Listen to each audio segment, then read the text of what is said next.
Hey, what's going on, guys? My name's CJ, and I'm currently at my mom's house. She has an electric table, a ER gear standing desk. So most electric tables are generally the same. She told me that the table is not going up, it's only going down.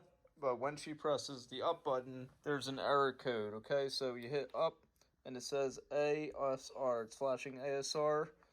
Yeah, I tried to unplug the power supply and that didn't work. I don't see anything obstructing her area. There's the motor right here and the wire, there's the bar going across. So what I figured out is you need to hold this down button, and when you do that, it's going to go down all the way and it's going to reset. It's going to reset itself. ASR means all system reset. It means there's an obstruction.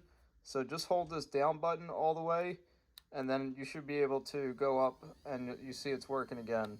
Like, subscribe, and comment, and I'll see you in the next one. Peace!